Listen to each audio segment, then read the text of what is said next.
امی، وہ اذلان تھا۔ صرف ایک جملے نے ایمن کی زندگی بدل دی۔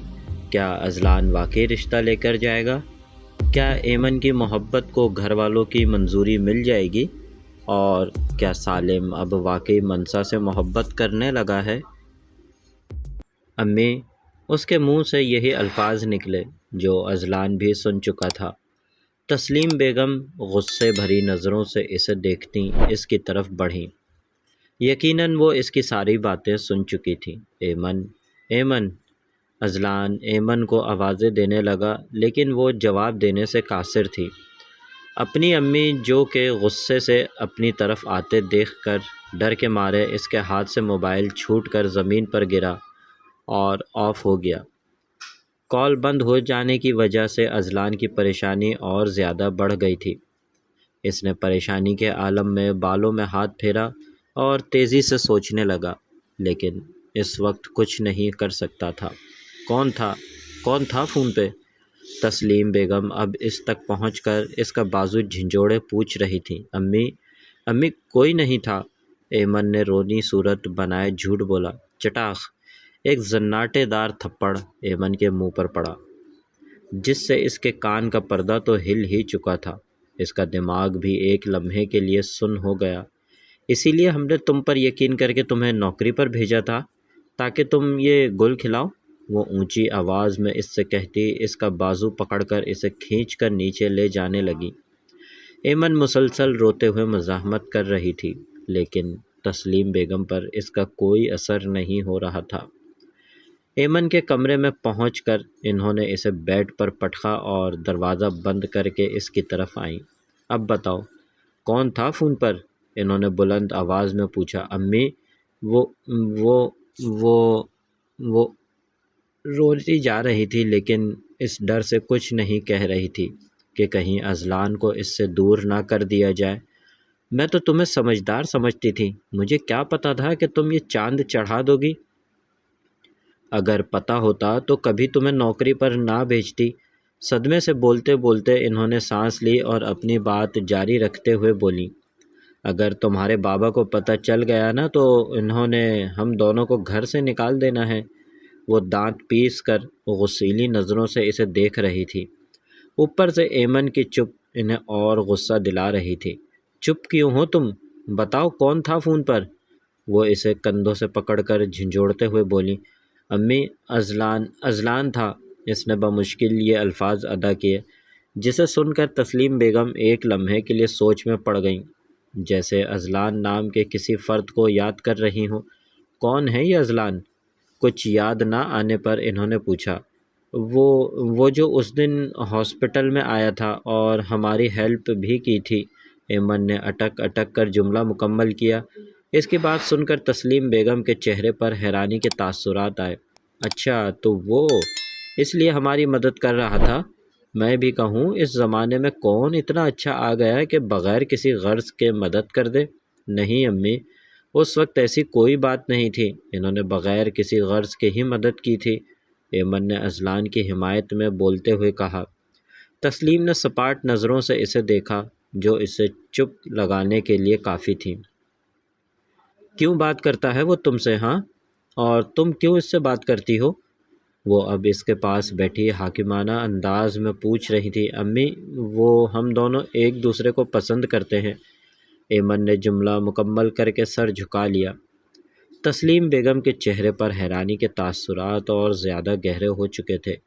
یہی تو مسئلہ ہے آج کل کے بچوں کا، پسند چاہیے انہیں، وہ طنز کے تیر چلاتی ہوئی بولی۔ کیوں امی؟ شمائلہ پھپھو نے بھی تو پسند کی شادی کی تھی نا، وہ کچھ ہمت کر کے اپنے حق میں بولی۔ تسلیم بیگم نے کھا جانے والی نظروں سے اسے دیکھا۔ شادی کی تھی، پیار کی پنگی نہیں چڑھائی تھی، انہوں نے دانت پیس کر کہا۔ لیکن ایمن کو لگا اس نے بہت صحیح پتہ پھینکا ہے، تو وہ بھی بولنے سے باز نہ رہی۔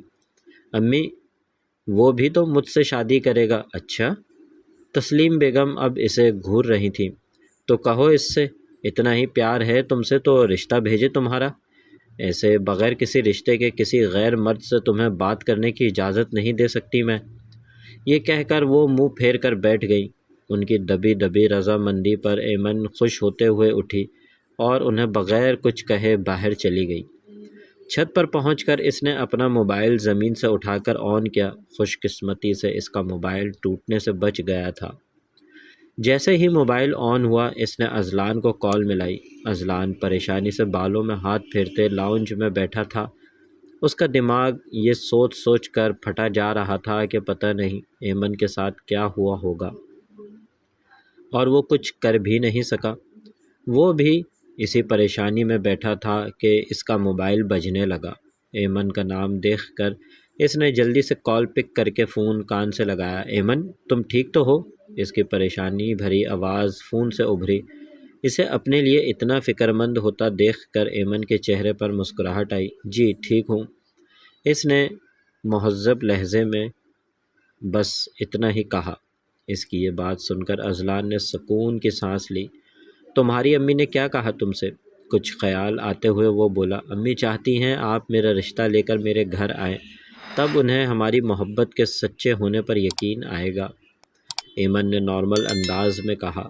اذلان سوچ میں پڑ گیا۔ کیا ہوا اذلان؟ اس کی طرف سے کوئی جواب نہ پا کر ایمن نے پریشانی سے پوچھا۔ کچھ نہیں، اور تم پریشان مت ہو، میں بہت جلد اپنے گھر والوں سے بات کر کے انہیں تمہارے گھر بھیجوں گا، اذلان نے اسے تسلی دیتے ہوئے کہا۔ تھینک یو اذلان، ایمن نے خوش ہوتے ہوئے کہا۔ اس کے بعد تھوڑی دیر تک باتیں کرنے کے بعد اذلان نے فون بند کیا اور اندر آیا۔ فرزانہ اندر ہی بیٹھی اس کا انتظار کر رہی تھی۔ اسے دیکھ کر اس کی طرف لپکی۔ اتنی دیر لگا دی آج تم نے؟ کب سے تمہارا انتظار کر رہی ہوں، فرزانہ بیگم نے پریشان ہوتے ہوئے کہا۔ وہ امی آج آفس میں کام زیادہ تھا اسی لیے دیر ہو گئی۔ وہ یہ کہتے کہتے رکا تھا کہ وہ تو کب سے باہر ہی بیٹھا تھا۔ اچھا تم منہ ہاتھ دھو کر آ جاؤ، میں کھانا لگاتی ہوں تمہارے لیے، فرزانہ نے مسکرا کر کہا۔ اس کے جواب میں اذلان مسکرایا اور اندر چلا گیا۔ منسا، میرا خیال ہے ہمیں کہیں باہر مل لینا چاہیے، اور نہیں تو اس ڈھابے پر ہی مل لیتے ہیں جہاں پہلی بار لنچ کرنے گئے تھے۔ وہ بیڈ پر سیدھا لیٹا چھت کو تکتے ہوئے بول رہا تھا۔ دوسری طرف منسا بیڈ پر اوندھی پڑی مزے سے اس کی باتیں سن رہی تھی۔ اس کے ڈھابے والی بات پر اس نے منہ بنایا۔ نہیں، ڈھابے کے علاوہ اور کہیں بھی مل لیں گے، منسا نے جیسے اپنا حکم صادر کیا ہو۔ کیوں، ڈھابے سے الرجی ہے کیا تمہیں؟ وہ شرارتی لہجے میں بولا۔ ہاں جی، بہت زیادہ۔ یہ کہہ کر وہ ہلکا سا ہنسی۔ سالم مبہوت سا ہو کر اس کی ہنسی ہنسنے لگا۔ تمہاری اسی ہنسی سے پیار ہے مجھے، منسا سے یہ کہہ کر ایک لمحے کے لیے وہ سیریس ہوا۔ کیا وہ یہ دل سے کہہ رہا تھا؟ کیا اسے واقعی میں منسا سے؟ نہیں، اس نے اپنے دماغ میں آتے ان سوالوں کو جھٹکا اور دوبارہ نارمل ہوا۔ دوسری طرف منسا جو اس کی یہ بات سن کر خوشی سے سرشار ہوئے جا رہی تھی، خوشی سے بولی، اور مجھے آپ پورے سے پیار ہے؟ یہ کہہ کر وہ اکیلے شرمائی۔ اچھا منسا، ہم کل بات کریں گے، سالم نے معززانہ لہجے میں کہا۔ اسے لگا وہ زیادہ دیر اس سے بات کرے گا تو کنٹرول کھو دے گا۔ کیوں؟ منسا نے ناراض منہ بنا کر پوچھا۔ مجھے نیند آئی ہے نا میری جان۔ اس کے اس طرح کہنے پر منسا راضی ہوئے بنا نہ رہ سکی۔ اوکے، آپ سو جائیں، ہم کل بات کر لیں گے، گڈ نائٹ، منسا سے پیار بھرے لہجے میں کہا۔ گڈ نائٹ، یہ کہہ کر سالم نے کال بند کی۔ منسا کروٹ بدل کر سونے کی کوشش کرنے لگی، جبکہ سالم کسی گہری سوچ میں ڈوب چکا تھا۔ اپنے ارادوں پر اب وہ خود کنفیوز ہو رہا تھا۔ فرزانہ بیگم نے ٹیبل پر کھانا لگا لیا تھا۔ اذلان بھی تب تک آ کر بیٹھ چکا تھا۔ اذلان نے کھانا شروع کیا اور فرزانہ بھی اس کے ساتھ ہی بیٹھ گئیں۔ کچھ دیر وہ اسے کھانا کھاتے ہوئے دیکھتی رہی اور پھر بولی، اذلان؟ فرزانہ نے اسے مخاطب کیا۔ جی امی، اس نے کھاتے ہوئے سر اٹھا کر انہیں دیکھا۔ بیٹا، تمہیں کوئی لڑکی پسند ہے کیا؟ سوالیہ انداز اور پرسکون لہجے میں پوچھا گیا۔ ان کے اس طرح پوچھنے پر اذلان نے حیرت سے انہیں دیکھا۔ جی، وہ جی پر زور دے کر سوال کر گیا۔ میرا مطلب ہے میں تمہارے لیے رشتے دیکھ رہی ہوں، تو تمہیں کوئی لڑکی پسند ہے تو پہلے ہی بتا دو، فرزانہ نے بات بدلتے ہوئے کہا۔ ان کی بات سن کر اذلان سوچ میں پڑ گیا۔ یہ بتانے کے لیے اچھا موقع تھا اس کے پاس، فرزانہ خود اس سے یہ پوچھ رہی تھی۔ کچھ سوچ کر اس نے انہیں پوری بات بتانے کا فیصلہ کیا۔ بتاؤ بیٹا، تمہیں کوئی پسند ہے یا میں خود ہی ڈھونڈوں؟ فرزانہ نے اس سے دوبارہ پوچھا۔ نہیں امی، آپ کو ڈھونڈنے کی ضرورت نہیں ہے، لو۔ مطلب تم نے پسند کر لی ہے؟ فرزانہ اس کی طرف دیکھ کر مسکرا کر بولی، جی امی۔ وہ لڑکیوں کی طرح شرماتے ہوئے مسکرا کر بولا، کون ہے وہ؟ کہاں ملی تمہیں؟ فرزانہ نے تجسس بھرے لہجے میں پوچھا۔ جس دن بی جان کو ہاسپٹل لے کر گئے تھے اس دن ملی تھی، وہ اس سے پہلے بھی ایک دفعہ دیکھ چکا تھا، تب سے فون پہ بات ہوتی تھی، لیکن اتنا کہہ کر وہ رکا۔ لیکن کیا؟ فرزانہ کا تجسس اب مزید بڑھ چکا تھا، لیکن آج اس کی امی نے ہماری ساری باتیں سن لی، انہیں ہم دونوں کے بارے میں پتہ چل گیا، اور اب وہ چاہتی ہیں کہ میں جلد سے جلد ان کے گھر رشتہ لے کر جاؤں، نہیں تو وہ مجھے غلط لڑکا ہی سمجھیں گی۔ اپنی بات ختم کر کے اس نے نظریں ٹیڑھی کر کے اپنی ماں کو دیکھا۔ فرزانہ پرسکون چہرہ دیکھ کر وہ حیران ہوئے بنا نہ رہ سکا۔ اگر اس کی امی میرے بیٹے کو صحیح سمجھنے کے لیے یہی شرط رکھتی ہے تو ٹھیک ہے، میں کل ہی تمہارے بابا سے بات کرتی ہوں، تم بس مجھے ان کا ایڈریس بتا دینا۔ فرزانہ نے مسکرا کر کہا، تھینکس امی۔ اذلان تو خوشی سے پھولے نہیں سما رہا تھا، اب بس منسا کے لیے رشتہ ڈھونڈنا ہے، کیا مطلب؟ اذلان نے دوبارہ کھانا شروع کرتے ہوئے سوالیہ نظروں سے انہیں دیکھتے ہوئے پوچھا، میں چاہتی ہوں تم دونوں بہن بھائیوں کی ایک ساتھ شادی ہو، ایک بیٹی جائے تو دوسری گھر میں آئے۔ فرزانہ کے کہنے پر اذلان نے کچھ سمجھنے والے انداز میں اس بات میں سر ہلایا۔ اچھا بیٹا، تم اب کھانا کھا لو، میں چلتی ہوں، صبح تمہارے بابا سے بات بھی کرنی ہے۔ فرزانہ بیگم پیار سے اس کے سر پر ہاتھ پھیرتی اٹھی اور اپنے کمرے کی طرف چل پڑی۔ پوری بات ان کو بتا کر اذلان کو ایک بہت بڑا بوجھ سر سے اترتا محسوس ہوا۔ صبح کے وقت شمائلہ بیگم اور سالم حسب معمول ناشتے کی ٹیبل پر بیٹھے تھے۔ کام کیسا چل رہا ہے اب؟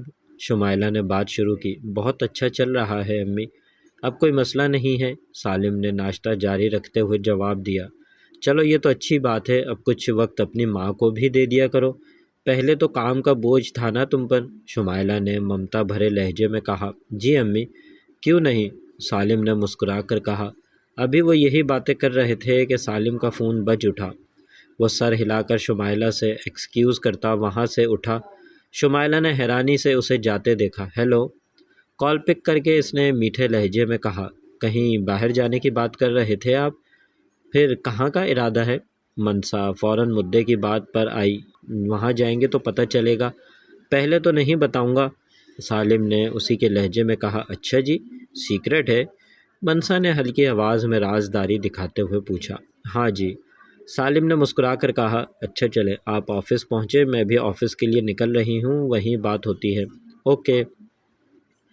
یہ کہہ کر سالم نے فون بند کیا اور دوبارہ ٹیبل کی طرف آ کر چیئر پر لٹکا اپنا کوٹ پہنا۔ کون تھا بیٹا؟ شمائلہ نے اسے دیکھتے ہوئے پوچھا۔ کچھ نہیں امی، آفس سے کال تھی، اس نے بے دہانی سے کہا۔ اچھا امی، میں چلتا ہوں، اللہ حافظ۔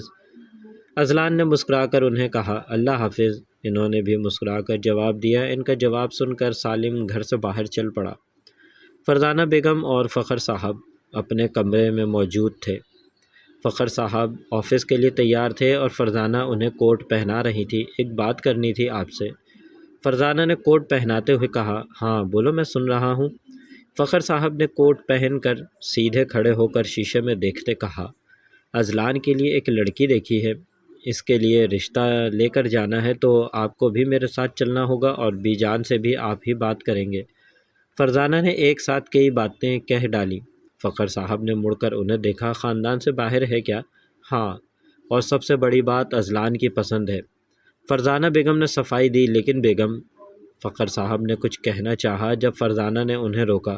لیکن کچھ نہیں فخر صاحب، اب سب کچھ آپ کے اور اذلان کے ہاتھ میں ہے، اب آپ کو یہ بوسیدہ اصول اور رسمیں نبھانے کی کوئی ضرورت نہیں ہے، اور میں پہلے ہی بتا چکی ہوں اپنے بچوں کی شادی میں ان کی پسند سے ہی کروں گی، فرزانہ نے جذباتی لہجے میں کہا، جس پر فخر صاحب خاموش ہو گئے۔ فرزانہ نے ان کی خاموشی میں ان کی رضامندی دیکھی تو بولی، آج جلدی آ جائیے گا، شام کو ہی چلیں گے لڑکی والوں کے گھر۔ آج شام تو نہیں، کل چلیں گے، فخر صاحب نے کہا۔ اچھا ٹھیک ہے، کل پھر آپ آفس سے چھٹی کر لیجئے گا، فرزانہ نے تحمل سے کہا۔ ابھی فخر صاحب کی رضامندی ہی ان کے لیے کافی تھی۔ ٹھیک ہے، انہوں نے مسکرا کر کہا اور آفس جانے کے لیے کمرے سے باہر نکل گئے۔ منسا اپنی چیئر پر بیٹھی بڑی مشکل سے کچھ لکھ رہی تھی۔ ایمن بھی اس کے ساتھ والی چیئر پر ہی بیٹھی تھی۔ لنچ کے لیے ابھی بہت وقت تھا، اسی لیے وہ آرام سے بیٹھی تھی۔ اتنے میں سالم اپنے آفس سے باہر آیا اور اس کے سامنے آ کر کھڑا ہوا۔ چلو۔ سالم کی آواز پر اس نے سر اٹھا کر اسے دیکھا۔ لیکن کدھر؟ منسا نے حیرانی سے کھڑے ہوتے ہوئے پوچھا۔ تم چلو پھر بتاتا ہوں۔ سالم اسے ساتھ لے جانے پر بضد تھا، لیکن لنچ میں تو ابھی بہت ٹائم ہے، میں باہر تمہارا ویٹ کر رہا ہوں۔ یہ کہہ کر وہ باہر کی طرف چل پڑا۔ منسا کو بھی لاچار اس کے پیچھے آنا پڑا۔